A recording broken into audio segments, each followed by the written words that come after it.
Data from the Texas Department of Criminal Justice shows that as more inmates are approved for parole and fewer parolees are sent back to prison, the prison population in the state of Texas has steadily decreased over the last 10 years.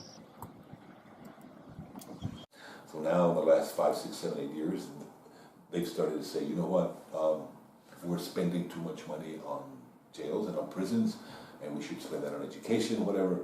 So now what we're going to do is we're going to have diversion programs. But the diversion programs aren't truly diversion. What they are just extensions of incarceration. And what they do is they say, okay, we're going to put you on probation, we're going to put a monitor on you, we're going to put you on house arrest, and you're going to pay for that. We're going to put you in a rehabilitation program, and you're going to pay for that too. And if you can't find the ways or the means to pay for that, right, because we put these barriers for employment right in front of you, then you can't get a job because you have to check the box. That you can't get an apartment because of the apartment managers or the owners are going to discriminate you because of your criminal history, and yet we're going to say that you have to pay for these. And if you can't, we're going to revoke your parole and probation. Anyway.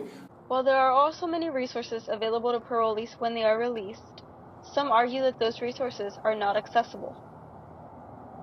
They give you some 1-800 numbers to call.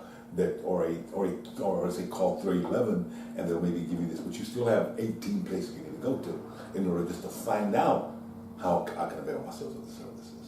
When you look at the reality of the situation, just because something exists does not mean that it's working the way that it's supposed to. And so I think sometimes people shy away from advocating more when someone puts something, oh, well, something's in place here, so obviously they're doing something about it. Now we can move on to another issue.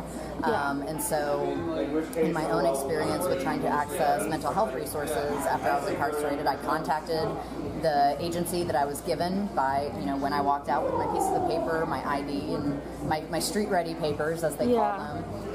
And basically, in my first phone call to this agency, the woman who was supposed to assign me a case manager ended up discouraging me from even pursuing those services. It almost felt like she'd been trained to respond in that way. Like, unless you were absolutely desperate or just, I don't know, maybe didn't catch the cues that she was giving me, maybe those people would pursue it. But I was just kind of like, okay, well, maybe I shouldn't even bother at this point. And so I hear that a lot from people coming out who say, they told me that this, and this was available, but nobody's helping me. And so really looking at sort of the appearance versus reality dichotomy of how these policies are put in place is important. Just because it's there doesn't mean it's working.